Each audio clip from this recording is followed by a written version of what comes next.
All right, it's that time of the year. New York Rangers hockey is upon us. New coach with Peter Laviolette. I do expect some early season struggles. Preseason wasn't great. And again, you can't look too much into preseason. I think the Rangers went 1-5, but there was a similar feeling to what we saw at the end of last year, which wasn't great. But what I want to discuss today is the opening night roster. And most of it is what you'd expect, but some surprises. And one really a pleasant surprise. And sometimes what happens, though, is, what you see for the opening night roster, things can look very different. If you just fast forward like a month from now, you don't really know. Some people can impress in camp, but can they sustain it? But this is more of a defenseman-friendly system. So I do think, in terms of goal prevention, I think that should be in a good place. I guess let's start with the goaltenders. So Igor Shesterkin has looked sharp. Now, last year, his first half of his season was not great for Igor.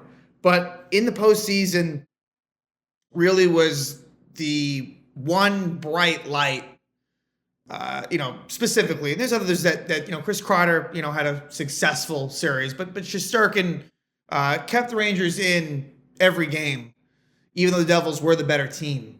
And Igor last year, I think he would be the first to admit, it wasn't, we knew it couldn't have been. 2022 was just remarkable. He was an MVP finalist.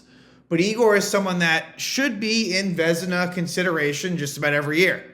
So, excited to see what he will do and would expect good things and hopefully a more consistent, better regular season than last year. Backup goalie Jonathan Quick. I'm concerned about that. And I kind of, when the Rangers signed him, I was concerned then. And Yaroslav Halak last year also, really, really struggled early on, but found his groove and ended up being a very, very solid backup. And, Benoit Allaire deserves a lot of credit. And I think, you gotta be patient here and hope that Allaire can help Jonathan Quick, but didn't look great in preseason. Maybe I'll be dead wrong here, but I don't know. And look, there's some other goalies in the system that are kind of intriguing. Whether it be a Dylan Garand, who is a young goalie and isn't really ready for the NHL level, but someone that I think that there's high hopes for. Or even a guy like Louis Domingue, who the Ranger fans know mostly from that 2022 playoff series against the Penguins.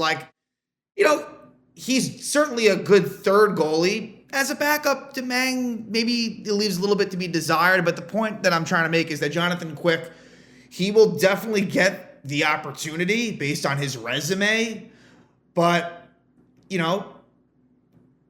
could this be, I don't know. It's a different situation, but it reminds me of the 2013-14 season when, under new head coach Alain Vigneault, where Marty Biron, it got bad to the point where he had to retire after that debacle in San Jose, where Tomas Hertl, I think, scored 4 goals. It might have been, and it was just a disaster. And then Cam Talbot emerges, and Cam Talbot to this day is still, has been a very solid goaltender in this league. So we'll see what happens with Quick. Now let's jump to the defensemen. So the Rangers are going to be carrying 7 defensemen, which was expected, and we'll start from the bottom, I guess. The 7th defenseman is Zach Jones, and that was known because Jones, they were not going to expose him, to waivers. If they sent him down or tried to, he would have been claimed, plain and simple. So Zach Jones, in a way, kind of has that Libor Hayek role, which is sad to say. Would Zach Jones have made this team? Maybe. I don't have a problem with it, certainly. I think that with Zach Jones, there's some upside there. He doesn't have much size. He's definitely more offensive minded.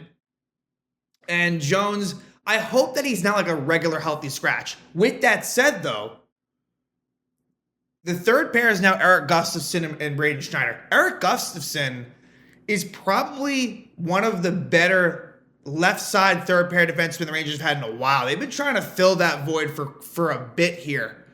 Whether that be a Hayek, for example, whether that be even like an Anthony Boteto. I think I'm forgetting someone from that 2021 season. Of course, Brendan Smith. Brendan Smith, who like was a fine option, but then Patrick Nemeth was a fail. Then in the playoffs, they went to Justin Braun. And then last year, it was, how did it start out? I guess Zach Jones was part of that, as well as Libor Hayek. And then the Rangers traded for Nico Mikkola, who I thought did a nice job. But Eric Gustafsson, who played under Laviolette in Washington last year, looked really good. He is more of an offensive-minded defenseman, but like this is someone, the way I see it, that is locked in as like a definite guy that really won't be healthy scratched. I mean, sure, if he were to struggle at points, yes, like he would be susceptible to it. Whereas, for example, the top 4 defensemen, even if they struggled, they wouldn't be healthy scratched. So yeah, maybe. My point is this. I think Braden Schneider is probably the one that's more likely to be a scratch in order to get Zach Jones in there. The unfortunate thing with that is that then you'd have 2 left side defensemen on the third pair. Or not necessarily the third pair. If you want to juggle the other pairs, you will have one pair that is 2 left-handed guys. So we'll see. Because to me, I kind of look at Braden Schneider as that 6th defenseman. I think Gustafsson's the 5. But maybe it's interchangeable, possibly. But I think to start, Zach Jones will be the healthy scratch. But I think it is in their best interest. You don't want him to just sit. You really don't. And so maybe this can be a platoon situation, which isn't ideal because you still want Braden Schneider.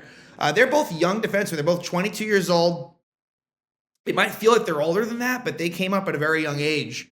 And so we'll see. Zach Jones, you know what? It's also kind of like it kind of also feels like a Nils Lundkvist situation from a couple years ago. Because that's the guy that I kind of forgot was in the mix.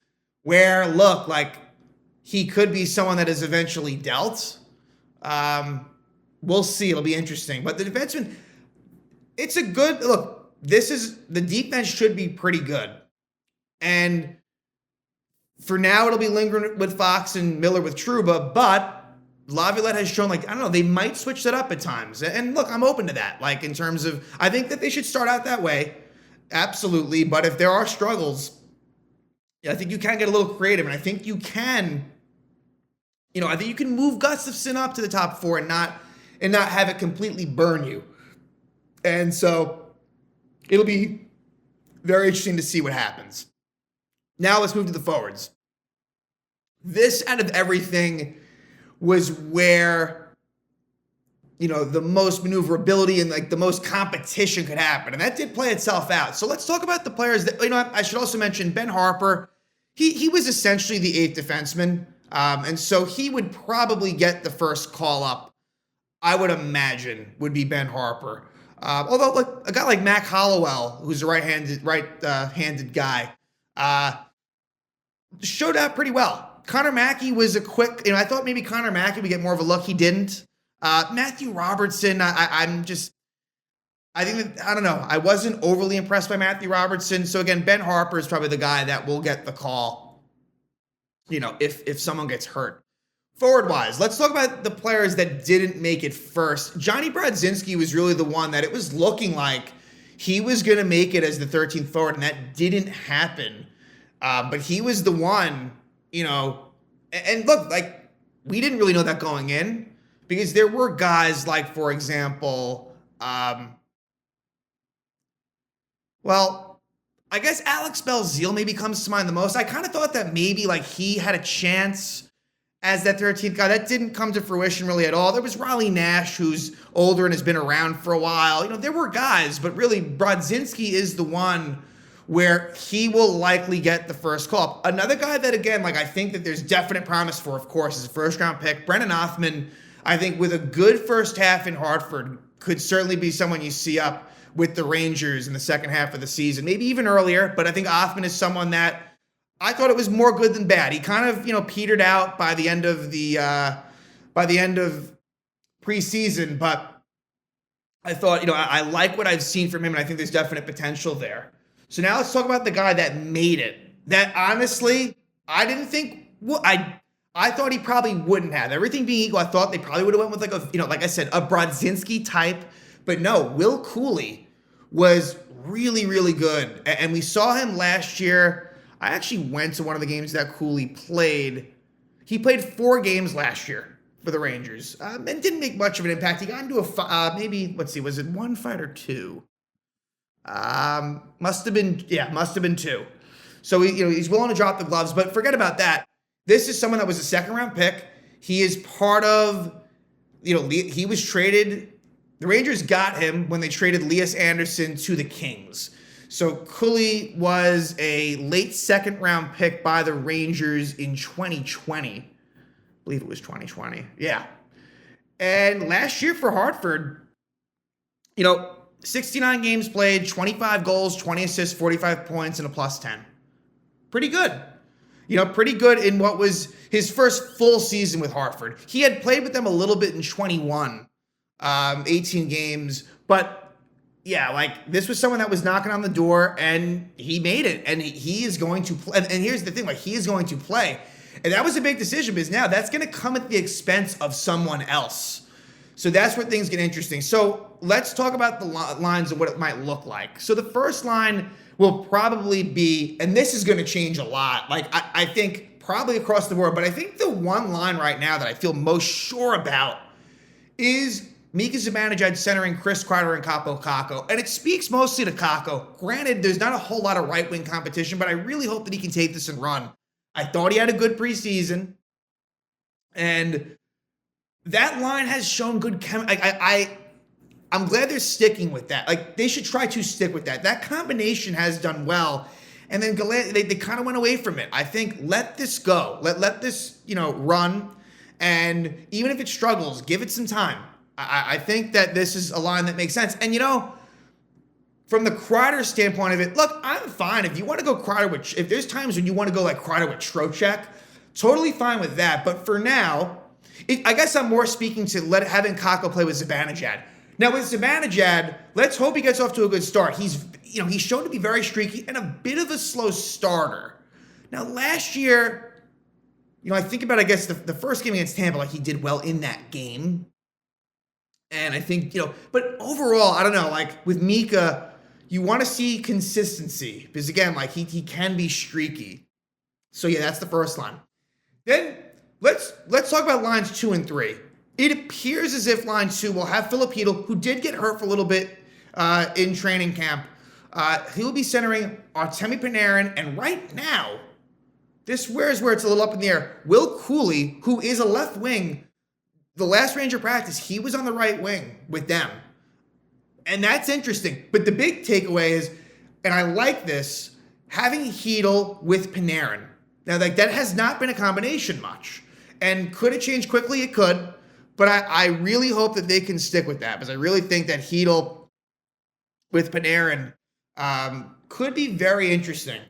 And, Cuylle is more of a shoot-first sort of center, more of a goal scorer. And Panarin is more of a guy as a wing, more of a distributor, has good vision. I feel like it could be an interesting combination.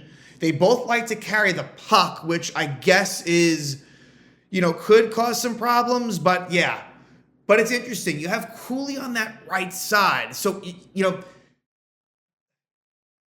I think that they might actually I could see them trying to start with that.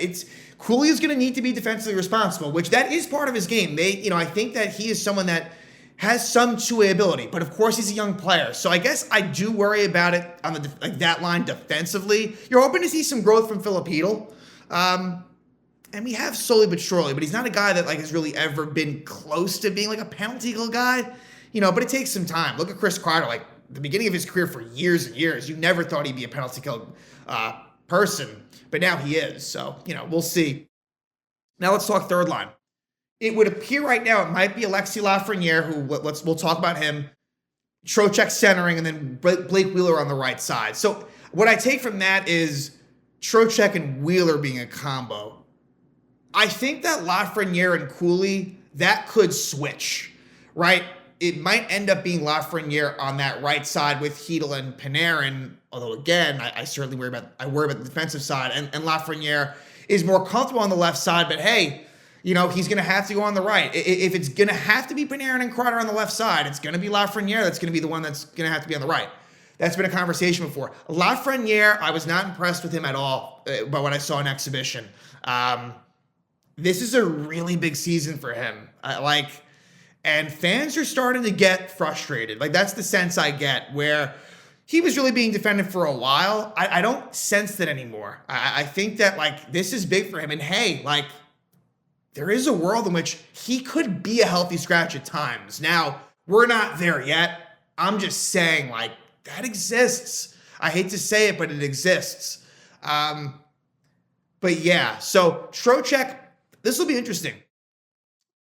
I think that those lines will get fairly equal distribution, but Trocheck was more of the second line center and Chytil more of the third. But now that Chytil's with Panarin, it's a little bit of a switch. And the Trocheck line will be kind of seen as more of although again, Blake Wheeler is not a defensive specimen by any means. Certainly more of an offensive-minded forward. So we'll see what happens. There'll be a lot of changes, but that's the look right now. And Will Cuylle will be in the top 9, which is important. But that's why he made the team. And so what does that lead you with? That leaves you with 4 players. That leaves you with Barclay Goodrow, Jimmy Vesey, Nick Bonino, and Tyler Pitlick. We had suspected that Bonino and Pitlick would make the roster. When they made these moves on July 1st, that, I expected that. And, Bonino didn't stand out, but this is a veteran in this league who, look, his better days are certainly behind him, but defensive-minded, has played under Laviolette with Nashville. So, he's going to get, a chance, definitely. Pitlick, I thought he got hurt by the end of preseason, but I actually thought he looked pretty good. Got some size, got some speed. I liked what I saw from him. What it looks like right now, again, opening night, this is, as I'm recording this is Monday, and Thursday is opening night at Buffalo. Jimmy Vesey might be the healthy scratch, which don't expect that to be something that you see regularly, right? That's why I think this Cuylle edition really makes it interesting, as far as there's going to be a different healthy scratch kind of every couple of games, the way I'm seeing this. And so, yeah, Vesey might be that first guy. Pitlick certainly in the running, and I'd say Bonino as well. Goodrow isn't really going to be someone that's scratched. I want to see a little bit more from Goodrow, although that's tough to ask for. Again, that contract is just not good. 4 more years, over $3.5 million per season. It's not fair. It's not Goodrow's fault. He signed the contract. He could certainly be, making a lot less. And so, for his role, it's just not requisite for what he's paid. But again, the intangibles are certainly there with Goodrow. And, but yeah, expect Bonino to center that 4th line, probably flanked by Goodrow and Pitlick, with Vesey as a healthy scratch. But could it be something different? Again, you got some players dealing with some level of injury. I think Chytil's back to full health. Lafreniere was banged up, but I think he's okay. As I mentioned, Pitlick. So we'll see. But there's definite competition for the forwards. And that's definitely, I think, the most interesting unit of all. But yeah, I think it'll be 3 out of those 4 will make up that 4th line, definitely. But of course, with injuries, expect a guy like Goodrow or Vesey to move up to the top 9. Whereas Bonino and Pitlick, well, certainly Bonino. Bonino will almost always be in the 4th line. Pitlick, I guess, he can move up, maybe to a 3rd line role if need be. Also, last thing I want to mention, Adam Fox is now wearing an A. So congrats to him. Last year, it stayed the same. Obviously, Trouba was named captain, but, Ryan Strome was an A a couple years ago, and he, signed with the Ducks. They never replaced that A. So they had the 4 A's with Panarin, Zibanejad, Kreider, and Goodrow. But now Adam Fox, that's, pretty big deal that he, obviously this will be his 5th season? It might be more than that, actually. No, this will be his 6th. Wow. No, sorry. 5th. The 2020 season, yeah, his 5th season. So, was the, runner-up for the Norris Trophy last year, won the Norris Trophy a few years ago. So, yeah, it just goes to show the evolution, and that now he's part of this leadership group. No controversy there, but they could have easily stuck with what they had. Some teams do it differently, but the Rangers certainly don't mind handing out those letters, and Adam Fox will be a part of that. So it'll be now 5As, and it's always confusing. It's always some teams do it differently, where you have some at home that wear it, some on the road. They're probably, I'm not sure how they'll do this, but it's an odd number of alternate captains. So anyway, Adam Fox is now part of that group. So going to be excited for the season to begin, with the Yankees not making the playoffs and the Giants season basically already being over. There's a lot of need for the Rangers to do well. I got to be honest. I think I'm a little skeptical. I think this is a playoff team. I don't think it's a division winner. Could it crack the top 3? Maybe. I mean, to me, they'll finish anywhere probably from 2 to 5. I mean, this is a wide range. 2 to 5 in the Metropolitan Division. I'll go more like 3 or 4 if we're going to zero in. I'll say more 3 or 4 that they'll finish within this division. In the top half, but I don't think that, I got to give the nod to Carolina and the Devils. That I have to do. But they'll be in that range with, the Penguins, the Islanders. I think that they'll be somewhere in there. So, first game at Buffalo. Then they go to Columbus Saturday, and then they're home versus the Coyotes for their home opener. So, not a murderer's row first 3 games, although Buffalo really has been coming on strong, and I think that's a team that's continuing to make strides. So should be exciting. Expect Igor. I would think Igor might play because they just don't really have a back-to-back to start for a bit. So Igor should get a lot of work to start out. But again, that is your opening night roster, barring anything unforeseen for the 2023-2024 New York Rangers season.